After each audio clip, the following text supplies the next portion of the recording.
From CGTN headquarters in Beijing, this is The Hub with Wang Guan. Hello and welcome to The Hub. I'm Wang Guan in Beijing. The annual Central Economic Work Conference has just concluded.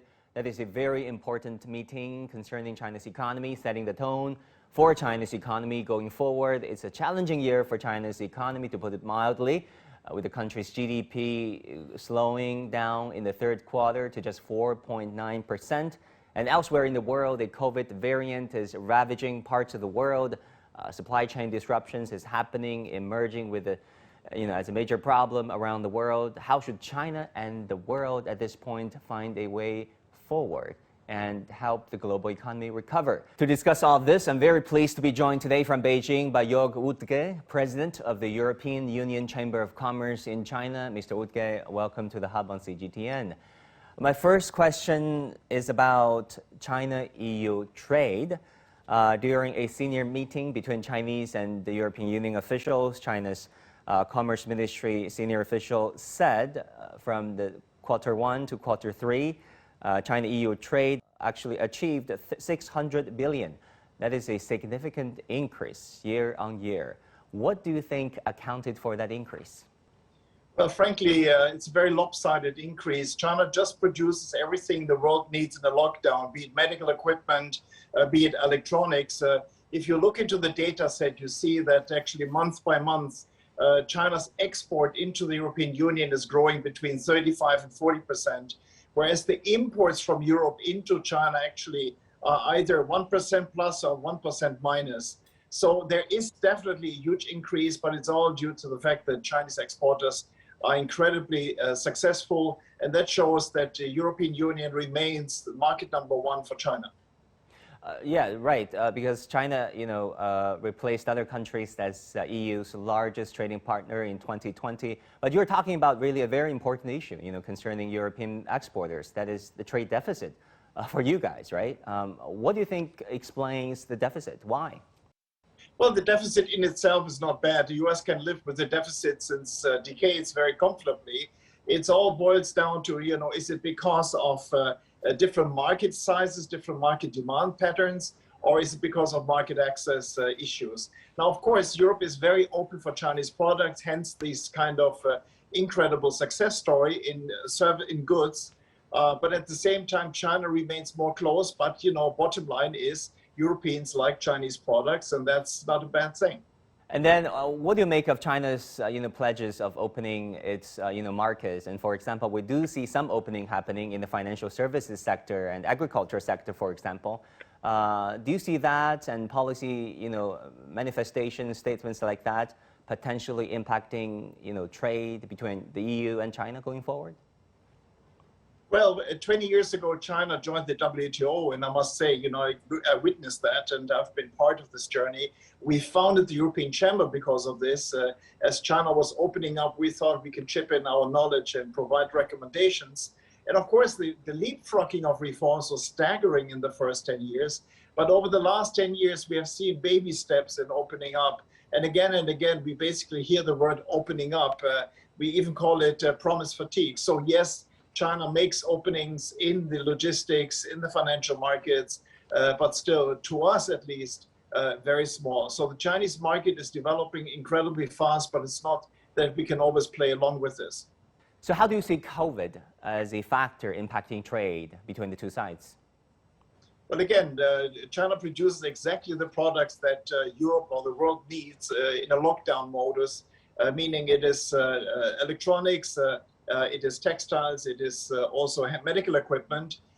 So in a way, China has been a beneficiary economically from that. At the same time, of course, everyone suffers from the kind of mess we're in logistics, containers getting stuck at ports, piling up. We have lockdowns on short notice also in China, where, for example, Ningbo port went down just because of one case. So disruptions on the logistics sides actually drive costs up and make life for exporters and importers very difficult. But overall, I think, given circumstances, I think the economies of Europe and China did actually cope well with the COVID challenge. Let's talk about investment. As we all know, the Comprehensive Agreement on Investment, otherwise known as CAI, has been stuck. This time last year, the two sides agreed in principle. about this historic investment deal, but the EU Parliament froze this deal. Do you see that deal still happening, and if so, when? I don't see it happening anytime soon. Europe started with sanctions, and China retaliated with outside sanctions, which unfortunately was covering 5 parliamentarians, and this European Parliament has to approve this deal.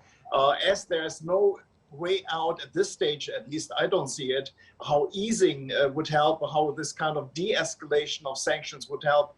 I think we're stuck that the investment agreement is not going to happen anytime soon, though we would wish that it's going to happen. But doesn't matter. The growth is there. The investment opportunities are also there. It's a missed opportunity, but life goes on. Yeah, I mean, talking about missed opportunities, businessmen hate the fact that politics gets in the way of economics. People hate, for example, geopolitical rivalry, major power politics, but let's face it, it is happening. The CAI is frozen for, largely a political reason. But in principle, how do you see this deal, the CAI, potentially helping and contributing to, increased investment of the two sides? Well, it was a small step. If you read the CAI, actually after 7 years of negotiations, it was a very thin soup, but it was a nutritious soup nonetheless. And we had more openings in the car industry, we had more openings in the healthcare sector, we had a dispute settlement mechanism. All of a sudden, it was good for Chinese investors in Europe, very important in order not to run into political headwinds. So all in all, it was not bad. And, business likes to get things done. We like to not have the uncertainty of a looming trade agreement somewhere. We wanted to have facts. Unfortunately, we had the facts, and 12 weeks later, they are in the freezer. But again, we are dusting ourselves off and keep going. We have to just see that with our recommendations in the European Chamber, we are also actively trying to contribute to reform efforts in the Chinese government. And I was lucky and privileged enough in order to MOFCOM Minister Wang in October to outline this. So there is a good dialogue going on between business and the Chinese government on where actually we can do things without waiting too long for the investment agreement. Mr. Wuttke, talking about a two-way street, many European companies are doing exceedingly well, and many point out the fact that Mercedes-Benz, a German car company, for example, have co-production here in China, and they're selling very well in the Chinese market.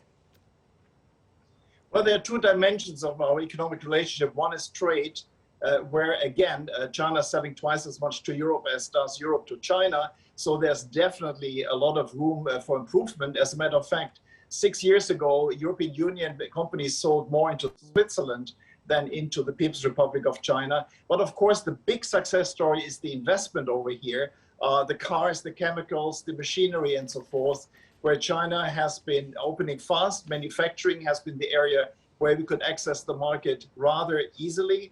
And hence, we have been very successfully contributing to the economic development of this country. So in a way, if you look into the data set, European companies are contributing with other foreign companies.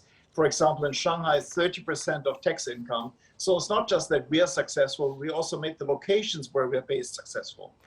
But don't you think, in a way, that says a lot about the size of the Chinese market and also, the capability of Chinese manufacturers? Because last time I checked with some of my business friends, like you pointed out, they have their cargo trains piling up in their tens of thousands at the border with Kyrgyzstan, at the Xinjiang-Kazakh border.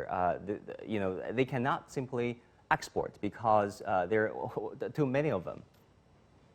Well, the train export indeed gets stuck. It's difficult, but you have to put it in perspective. Every train has about 50 containers.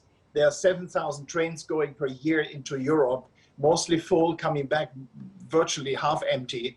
And 35,000 containers you can put on 2 ships from COSCO. So it's all relative. I mean, the real problem for us is the problems we have in Chinese and European harbors, where also the containers are piling up. But that's far more significant. The train, as a matter of fact, is just 0.something% of our trade engagement.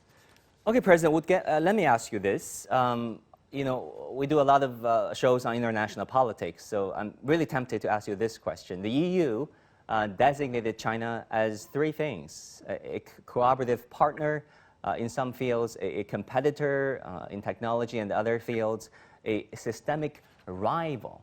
You know, when I asked Nicolas Chapuis, he said the rival is not such a bad word in Chinese. It should not be 敌人. It should be something less severe, less alarming. Do you agree? I mean, it looks like the EU have very conflicting feelings about what China is to them. Well, it's not really conflicting if you just outline as it is. You know, I mean, we are definitely partners, good partners. We are competitors, particularly not only in our respective markets, but also in third country markets. And rivalry is systemic, is just where we come from. We have a totally different political system than China. And every decent communist knows that a dialectical struggle is in the cards. Systemic rivalry should not be unknown in China itself. So it's just a matter of fact. It's just how we deal with this, how fair and square we actually overcome this and not hurt each other. That's more important. Fact is, I think the three areas are not only reflecting Europeans' attitude towards China, but also could be viewed as China's attitude on Europe. I mean, talking about the EU is not a monolithic whole, right? It consists of so many countries across the ideological, political, economic, and developmental spectrum. Personally, I mean, you've been living in China for so many years, and as a European, how do you see the EU's relations with China going forward? Do you think it will be as one that is defined by rivalry, as many would predict, between the China and the US? When it comes to China and the EU? Well, I came to this country 40 years ago for the first time, by the way, by train. And I must say I've witnessed the economic miracle in not only domestic development, also with the cooperation between Europe and China, not just in trade, in art, in many other areas. And it has always been an up and better and deeper. I'm a bit dismayed about the recent developments of more confrontations and sanctions and threats, which I think is really disheartening. As you pointed out before, business doesn't like it. We don't want to be politicized. So if you ask me where we're heading, I hope that actually we reach a status of status quo, that we have a situation where actually things don't get worse. We stop having sanctions imposed on each other. I hope, for example, we experience the Olympics as a wonderful sports event and not a political battlefield. And then we have to see small steps where we can agree upon. Climate change, for example, is one thing where we definitely have to work together. Biodiversity, there's enough stuff out there where we don't have to have confrontations. How do you look at Washington's boycott of 2022 Beijing Olympics? Well, frankly, I think it's a pretty empty gesture. Nobody invited them. They are not coming here. 3 weeks of quarantine. You know, it's easy to boycott something which you didn't want to attend in the first place. And then finally, what do you see as the biggest growth sectors between China and the EU going forward? Well, I guess it's really in climate change related issues. It's technologies, it's software, it's artificial intelligence in order to actually help us to achieve carbon neutrality in China 2060 earlier in Europe. European companies are well placed in order to showcase how they can reach carbon neutrality. That's actually really an area where I think we can cooperate quite well. And then frankly, China is the fastest aging society in the world due to the one-child policy. So I guess there's a lot of potential in rehabilitation, in medicine, in healthcare, and so on and so on. No, I mean, the area where we can cooperate is vast and we benefit, but you know, there's always this interference from politics. President Joerg Wuttke, President of the European Union Chamber of Commerce in China, thank you for joining The Hub on CGTN. Thank you, thank you. You've been watching The Hub on CGTN. Stay tuned. We have more to come after the break.